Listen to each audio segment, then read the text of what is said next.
Big boss 18 के घर में बीते दिन कशिश कपूर का इविक्शन हो गया। अब कुल 9 कंटेस्टेंट बचे हैं। सभी में विनर की रेस में आगे निकलने की होड़ है और कांटे की टक्कर हो रही है। घर में अगर मजबूत कंटेस्टेंट की बात करें तो लिस्ट में रजत दलाल, करणवीर बेहरा, विवेन डिसेना और चाहत पांडे का नाम है। लेकिन ऐसा लग रहा है करणवीर खुद ही अपने पैरों पर कुल्हाड़ी मारने पर तुला हुआ है।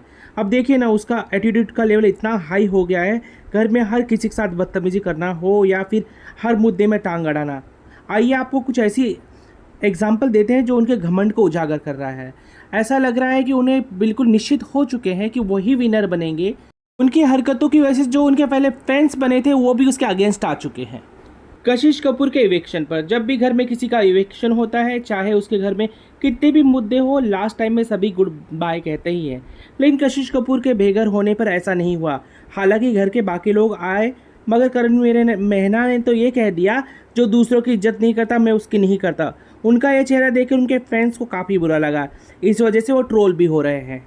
कशिश कपूर के इविक्शन के बाद जब शिल्पा शिरोडकर ने करणवीर से कहा कि तुम भी जाओ उसे बाय बोलने, लेकिन करणवीर ने बहुत ही बदतमीजी के साथ बोला कि अबे जा, मैं नहीं आ रहा।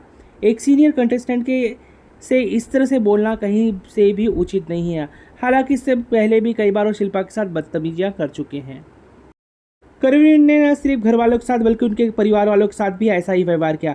कशिश कपूर वाला मुद्दा तो आपको पता ही होगा। जब उनकी मां अविनाश से बात कर रही थी तो बीच में ही आकर करणवीर ने एक नया विवाद खड़ा करने की कोशिश की। हालांकि कशिश समझ गई थी कि वो क्या करने की कोशिश कर रहे, तो उसने अपनी मां को ही चुप करवा दिया। करणवीर में घमंड इतना भर गया है कि वो खुद को ही बिग बॉस समझने लग गया है। इसके बाद हम बात करते हैं चाहत के साथ बदतमीजियों की हद कर दी है।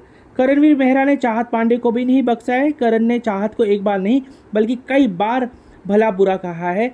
जब अविनाश ने चाहत के कैरेक्टर पर सवाल उठाया तब भी करण ने उनका साथ दिया। अभी गाहे बगाहे उसको टॉर्चर करना या कुछ न कुछ बोलना लगा हुआ है करणवीर का। चाहत के खिलाफ इतने गंदे और बकवास कमेंट्स कर रहा है कि इतना आंसू क्यों बहा रही है, दिग्विजय से के लिए बहाया अच्छा है, कशिश के लिए इतना क्यों बहा रही है। मतलब ये आप डिसाइड करोगे किसके लिए कितने आंसू बहाने, नाप तोल कर आंसू बहाएंगे। कुछ कमेंट्स तो ऐसे थे कि जो कि एक कोई भी सहन नहीं कर सकेगा। क्या उसको इतना टाइम मिल जाता था उसके जो बॉयफ्रेंड के बारे में बात करने वाला। अरे करण, तुम होते कौन हो बोलने वाले? अविनाश के लिए इतना आवाज़ उठा रहे थे, भाई उसकी इमेज खराब कर रहे हो। जब यहाँ पर चाहत की इमेज खराब करने में तुम तो कोई कसर नहीं छोड़ रहे। विवेन डिसेना, देखिए विवेन डिसेना के लेकर भी हम ये कहेंगे करणवीर मेहरा और विवेन एक दूसरे को शो से पहले से जानते थे। कई बार दोनों ये बोलते भी है कि दोनों दोस्त थे, लेकिन अब वो दुश्मन बन गए। हालांकि विवेन का बिहेवियर अभी भी करण के प्रति इतना रूड नहीं है, लेकिन करणवीर तो हर बार डिसेना को नीचा दिखाने की कोशिश करते हैं। नूरन ने भी विवेन को इस बात से आगाह किया था।